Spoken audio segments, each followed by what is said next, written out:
Venerable Sirs, I have a question to ask. In spite of all the Buddhist missionary work that we've been doing, some people still regard Buddhists not very active in missionary work.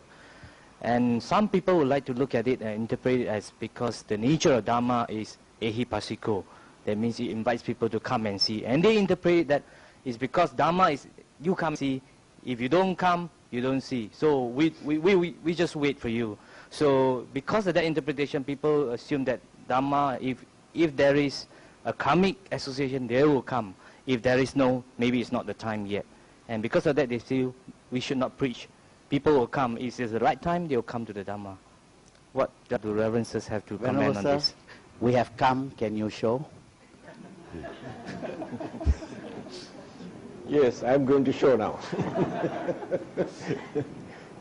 Well, I agree with you that Buddhists are not active in missionary work.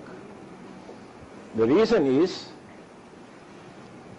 Buddhists do not believe that the followers of other religions go to hell. Buddhists do not believe the followers of other religions are sinners.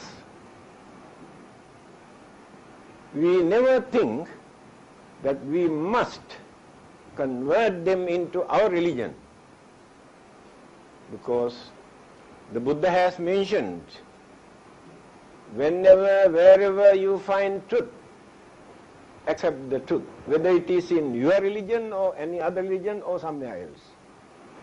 But this freedom we cannot find in many other religions. We know how to appreciate the teachings of other religions also. We can agree with them in many areas. No doubt there are differences. We never feel actually that it is necessary to drag them into our religions. Why not we allow them to practice their own religion? Because every religion teaches to do good, to be good, have peace of mind, lead a respectable life, but they have different concept and belief about the life or the beginning of this life or the end of this life. They have different views. They are not very important for us. To live peacefully, with mutual understanding, we can allow others also to practice their religion. We can work with them. We can live together without showing discrimination or hostility to the followers of other religion. Our duty is to tell the truth, reveal the Dharma. We have been associating with the followers of many other religions in this country. There were many occasions we had the opportunity to explain what the Buddha taught. They appreciated, no argument, no disagreement. Truth is truth.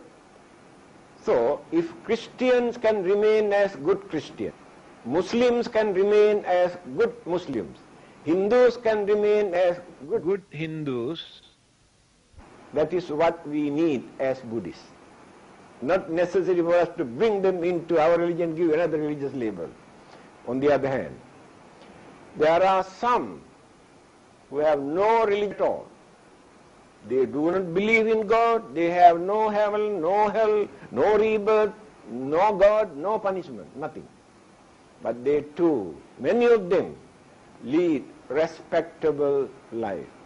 They do a lot of services to others on humanitarian ground by extending their kindness and compassion and sympathy and understanding, but not expecting any reward from God, not to avoid the punishment from God. To me, they are real religious people, because they are not selfish. All the other followers, they expect something from the Buddha or from the God, otherwise they don't want to practice their religion. But those people who do some service to others, who lead a noble, respectable life through understanding, So as Buddhists, we appreciate their way of life. Therefore, we also never think those who have no religion also go to hell. Thank you very much.